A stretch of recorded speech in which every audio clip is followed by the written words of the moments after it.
Mumbai Indians की team में जो संकट और सुलह की कहानी चल रही थी, उसके बारे में सबने सुना। पर पर्दे के पीछे असल में क्या हुआ था? तो चलिए आज हम आपको सुनाते हैं वो पूरी कहानी, एक अंदरूनी रिपोर्ट के आधार पर।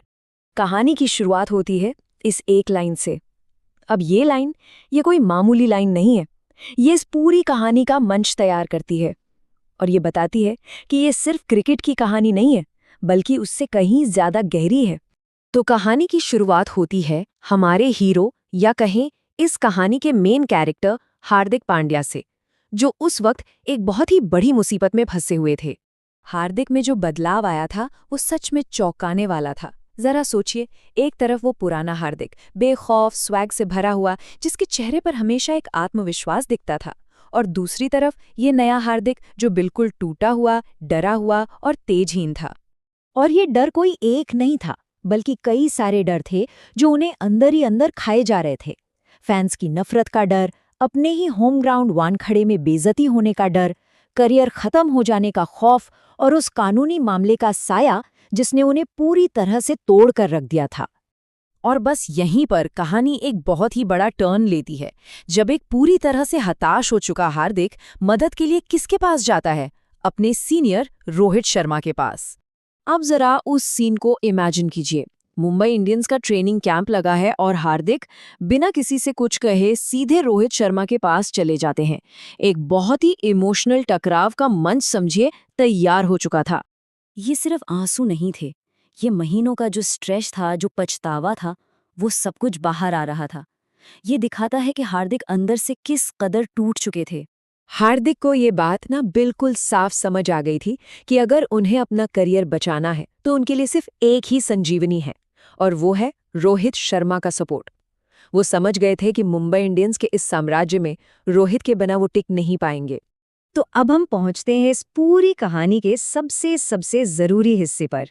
हार्दिक ने रोहित से वो कौन सी 3 गुजारिशें की जो इतनी अहम थी? ये सिर्फ 3 गुजारिशें नहीं थीं, ये एक तरह से हार्दिक की वापसी का पूरा रोड मैप था। और इन तीनों बातों से पता चलता है कि वो कितने बेबस थे और रोहित पर कितने ज्यादा डिपेंडेंट हो चुके थे। तो सबसे पहली गुजारिश क्या थी?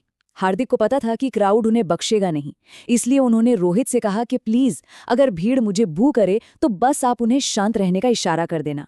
उन्हें यकीन था कि रोहित का बस एक इशारा ही फैंस से उन्हें माफी दिला सकता है। दूसरी गुजारिश, ये टीम के अंदर की बात थी। हार्दिक ने रोहित से कहा कि वो सीनियर प्लेयर्स के साथ उनके टूटे रिश्तों को ठीक करवाने में मदद करे।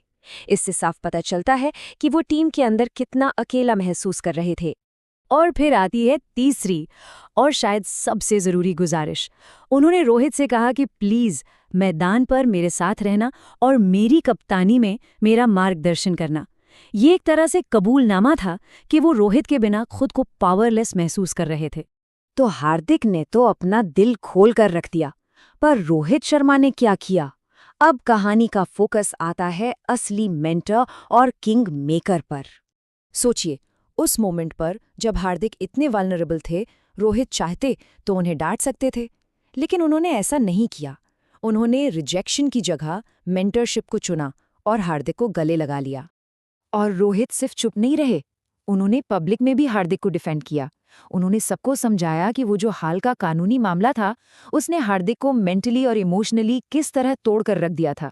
रोहित का ये वादा सिर्फ एक वादा नहीं था, ये एक तरह का वचन था। रोहित ने हार्दिक को इस बुरे दौर से बाहर निकालने की पूरी जिम्मेदारी अपने ऊपर ले ली और एक प्रोटेक्टर के तौर पर अपनी जगह पक्की कर ली। तो अब सवाल ये उठता है कि इस इमोशनल पैचअप के बाद हुआ क्या?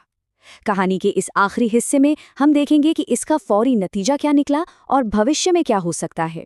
जाहिर है, जब ये सब ड्रेसिंग रूम में हुआ तो पूरी की पूरी टीम, मैनेजमेंट, सबके सब हैरान रह गए।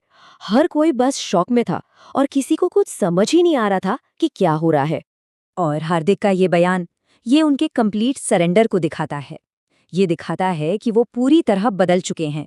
अब उनका सिर्फ एक ही मकसद था, जैसा रोहित कहेंगे वैसा ही करना। तो इस पूरे कहानी से सबसे बड़ी बात क्या निकल कर आती है? यही कि मुंबई इंडियंस की टीम में आज भी असली किंग मेकर, असली पावर रोहित शर्मा ही है। और ये पूरी कहानी हमें एक बहुत बड़े और शायद अनसुलझे सवाल पर लाके छोड़ देती है। चलिए मान लिया, रोहित ने हार्दिक का साथ दिया।